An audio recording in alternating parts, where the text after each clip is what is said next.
and welcome to my art studio. Today is part 2 of me critiquing your artwork. I'll link part 1 in the description box in case you missed it.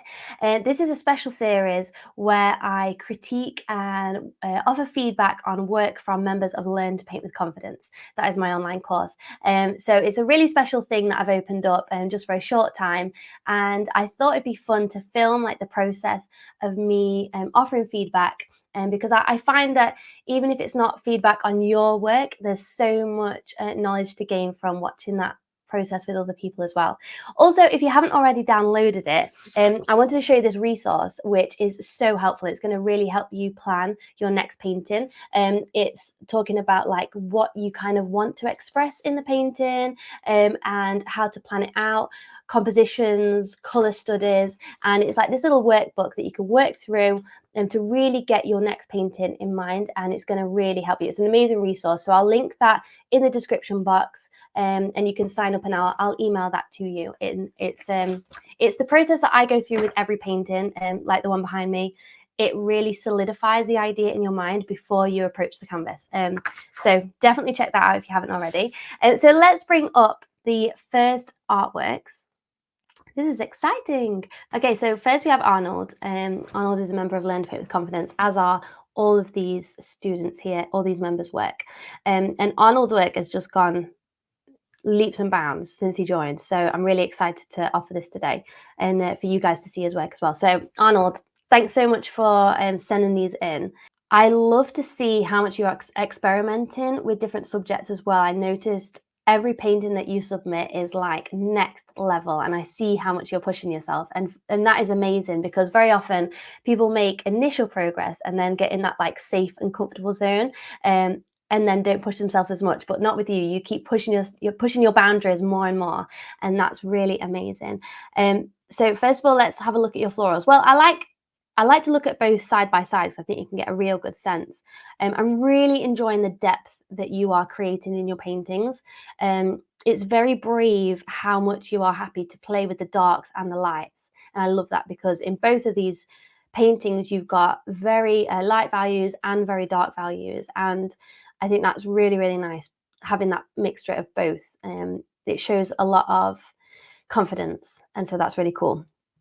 Something I have noticed that I'd like for you to like work on to even push yourself that little bit more is color. Now I know like color is one of those, like everyone is still learning color, so just continue to work on like that color mixing. And because what I would love to see more of is the subtleties and the varieties in the subject. So I could see like with the red flower, for example, the red flowers moving throughout. It's kind of like you've mixed a red color and then used that with all the red flowers, which is not a problem. But what I would also like you to do is think of not even each flower as its own color or its own subject, but also like every brush stroke. So with every brush stroke, I want you to consider that color and almost make it a unique color to the rest of the painting, rather than kind of mixing a color and then thinking, okay, where's that red? Let's pop that in there and there and there. And that's when we start to go on autopilot. I know that because I've done this myself, and it's something I also like try and push myself to do, is to not just like use up a color for certain areas, but to kind of go in each area of the painting and look at the subtleties within that color as well. I mean, even with the sorry, just nipping back to this, with the I believe these dahlias, the pink star-shaped ones, I'm not totally sure, but with each petal, it would be nice to have like a little bit more of the variety of the color.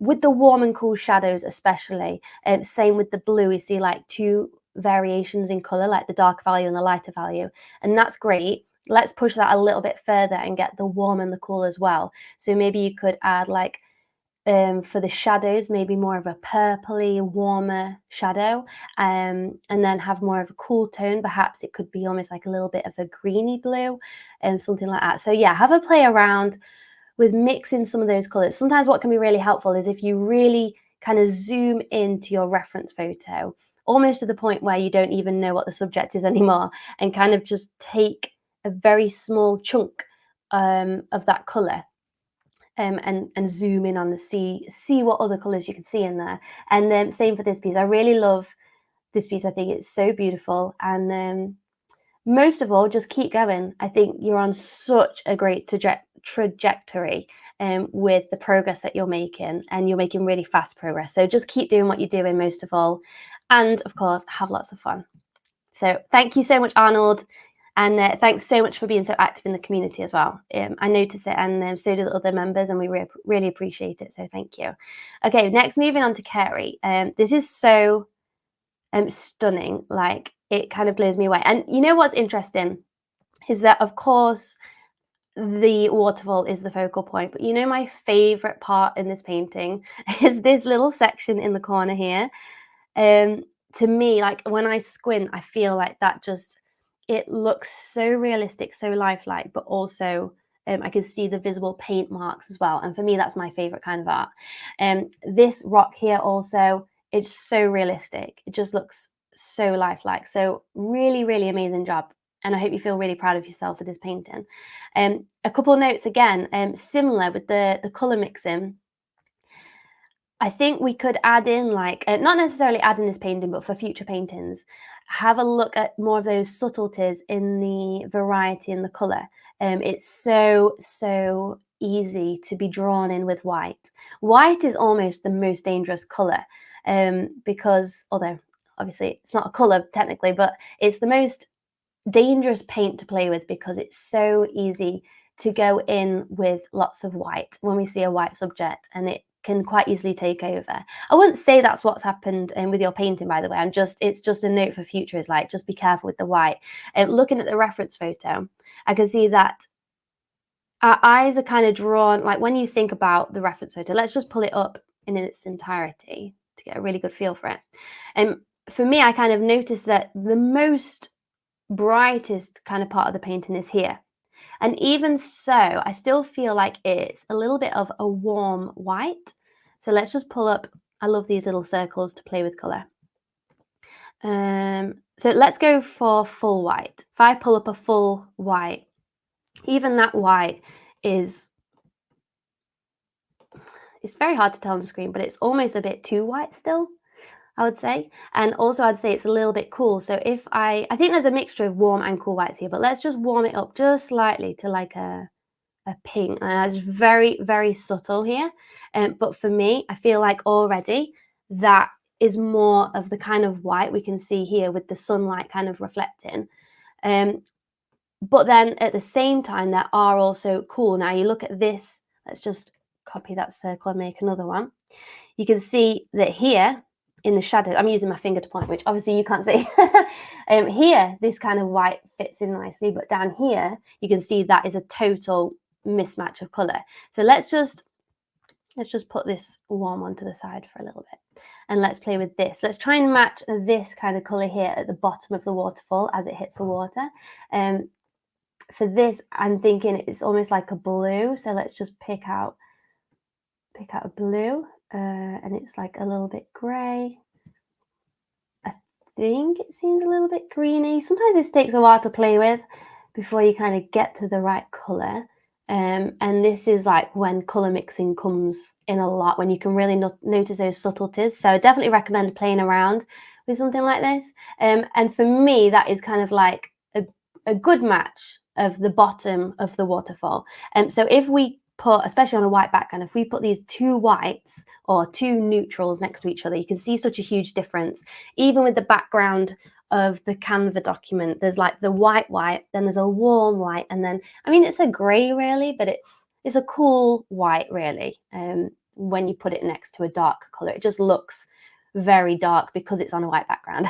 And so if we just drag these colours into your painting, and I think this is where things can really start to change for you. Like when you think about adding some of these warm and cool shadowy colours and layer them together, it can really help us to not just like pull straight for the white tube, but also considering really carefully how we use white. And that's why white is so dangerous. But your painting is beautiful, and I'm being very nitpicky here. I like to really push my members so that they can just keep on growing and keep on growing. And amazing job. It's really beautiful. And I hope that helps and just offers a little bit of something different as well. So yeah, great job. So let's move on to Christiane's work. Oh, these are very peaceful. I feel like my nervous system is taking a deep breath and feeling really calm, which is really nice because to be able to do that in a painting is really special. I also love your composition here of this. I believe it's a body of water. I love that composition because you kind of got the initial composition of leading you straight into the middle, but then it's kind of like taking you off to the side, and I really like that. And also your leading lines are really amazing because each line that you have in the painting kind of really draws yourself around the painting and then back into it. And every time my eye kind of like goes out, it's kind of like then drawn back in again, which is really, really clever. So great job. Love the composition. And the same with this painting as well. Great composition, really nice leading lines. It's a very clear focal point to the sea, and all your lines bring me to the sea, and that's really nice. I feel very relaxed looking at this because there's no confusion. I'm not confused as to where I'm supposed to look. It's very clear, and that's really nice because when you can do that in a painting, it allows the viewer's eyes to really relax and rest, and that's what can really draw a person to a piece of artwork. So amazing job. My little notes for you for moving forward, again, is color mixing. Now, I can see in both of these, the saturation of the colors in the distance is very intense. Now, it's lighter. Now, when we like look into the depth of a landscape, seascape, you see like the colors in the background are naturally lighter. If you look out a window now, if you have any kind of view or vista, you'll see that as each layer progresses into the background, it gets lighter and lighter. So I can see that you have done that. For example, with these rocks, they are lighter than the foreground. So that's great. I notice that you've definitely done that. What I want for you to next push yourself with is the color intensity, the color saturation. And we can do that by mixing the complementary colors. Let's just pull these little color swatches back again. Me and my color swatches. This is what I actually do with my own paintings, guys. So it can be just really helpful. So I definitely recommend, if you can, to have a little play around with colors. But even just visualize it in your head can really help. So let's pull these greens that are in the background here. That's probably a little bit, I think I want it a bit more yellow. Okay, I would say that is kind of like the highlight that you've added in the background. Maybe not quite as saturated as that actually. And so this is kind of like the highlight in the background, yeah, that you've used for the color. One of my favorite colors, actually. This color of green is one of my favorites. And then I can see that the colors, actually, I've just noticed you do have some highlights. It's very similar color to this, perhaps a bit more of a blue-green, like this color green. So can you see that not the lightness, because I can see the value is different. One's lighter in the background, that's great. But what I want you to play with next is the saturation. So you can see that both of these colors are both highly saturated. What I'd like to do moving forward is if we can pull this saturation down a little bit, and we do that by adding the complementary color. So let's grab my handy color wheel. Say we're looking at this kind of lime green. If you could add a bit of magenta, a bit of violet to this, it would just pull that green down a little bit, and we'd be looking at something more like this. So a little bit less saturated. So yeah, just have a little play around with that. Don't touch these paintings, they're beautiful the way they are. Please don't, add any more. But the same for this painting as well. Not necessarily this mound, because that is quite in the foreground still, but the sea, I think I could tell you that you've taken the saturation down a little bit in the rocks as well. But yeah, that's my note to you, is to have a think about the saturation of colors. And also, I noticed that you've got some darker values in the foreground. Feel free to like brighten those up as well a little bit more, so that it kind of like pulls you in from the front of the painting and then draws you into the back. So those are my little notes for you. I hope that makes sense. And really, really beautiful work, very calming, which I think everybody needs. So beautiful work. Thank you so much, Christiane, and I hope those comments have helped a little bit. Okay, so let's move on to Claire's work. Ooh, beautiful blue. I would love to know, Claire, is this from a reference photo or is this from a still life? Because I'm wondering if you've set this up yourself and worked from it in person or if it's a photo. I really enjoy the composition, especially the wine glass. I feel like that's a really nice use of composition. It pulls your eye in. I think for my eye, the focal point feels like the background. This beautiful, rich blue is so striking that I feel like I'm almost like not ignoring the pineapple, but I'm also like kind of like, ooh, I'm not sure if I want to pull it down and see more of that gorgeous blue because it's so vibrant, and our eyes are kind of automatically drawn to the most saturated colors. So it's not a bad thing. It's just something to bear in mind that if you are wanting to draw attention to the subject as the focal point, say the wine glass, the pineapple, perhaps set that color intensity back just a little bit, and perhaps even the value as well, so that it's not quite as attention grabbing. Again, if we pull one of these little circle colors on, we can just pull that blue straight away, and I mean, in fact, let's see where that blue lies. It's quite it's when you look at this like kind of color swatch, it's quite in the like saturated color. So again, if we grab the color wheel, if you could pull like maybe an orange, what color would we need here? Yeah, probably just a cad orange, just to take that intensity down a little bit in future.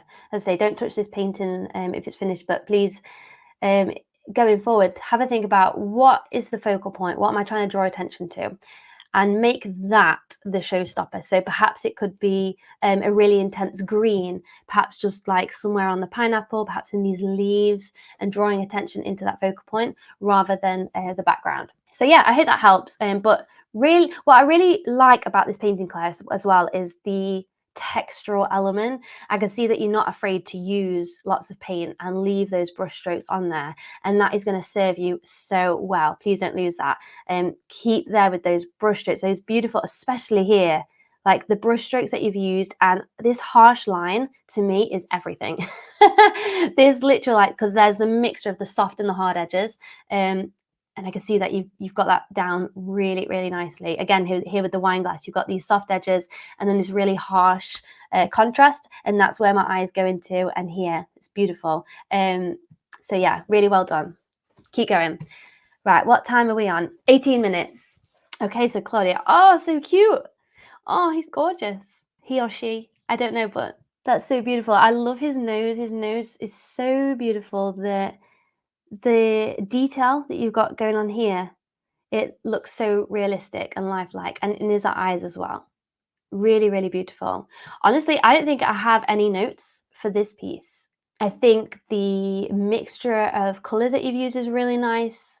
Especially, I appreciate those warmer brown colors in the ear, and also kind of coming down here in the grays.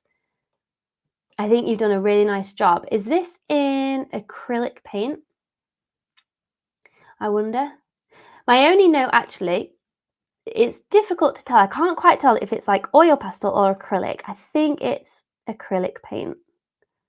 So my only note, if it's oil pastel, ignore me, or any kind of pastel, ignore me. If it's acrylic paint, I would consider using a little bit more paint, because I can see kind of like the edges around his ear and also this kind of area around the outside. We can see kind of like the surface. I'm not sure if it's on paper. And that's not a problem if that's your style, and if that is intentional, please keep it. If it's not intentional, and if you feel like you would like a little bit more texture around and the layers building up, then consider it for future paintings. Actually, I'm wondering if it's on paper, because I can quite just see the edge of that, and it looks slightly buckled, so I'm wondering if it is on paper. In which case, don't worry too much. Paper's very hard to paint on with acrylic paint. So if you're working on a canvas, yeah, play around with some of those textural layers almost before you start painting on the subject. So often we can kind of put the subject straight on there and start working on it. Sometimes it's nice to build up those background layers first for it to have something to really sit within, rather than it being on the canvas. I don't know, there's something more immersive about a subject that's kind of like built into the background, rather than kind of like both sitting there together next to each other. So yeah, that's my only note, but it's absolutely gorgeous. Barely any notes really. Just keep painting. We want to see more. We want to see more, Claudia. Beautiful. And this is so interesting. I'm really drawn to this piece because I'm trying to like. It's such a nice playfulness between abstract and impressionistic. I can see that it's figurative in a sense it's a vase of flowers, but there's so little detail that I actually really like that.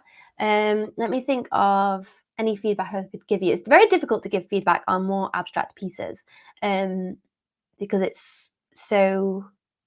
it comes from such more of like an intuitive place. But I would say to keep playing around with this style. If this is a style that you are drawn to and that you enjoy, just keep on making more, because as you make more, it will become more and more refined. I think for me, when I squint, my eyes are very much drawn to the vase, and that's okay. I would also like some of that depth and richness to be built into the flowers a little bit more as well, so that there's like a continuation. And because I think just here, usually if we look at a vase of flowers, I don't think I've got any in this room, but this kind of like area is kind of also quite full with like foliage or kind of like stalks and things like that. So this area feels a little bit sparse, like the depth of color and value.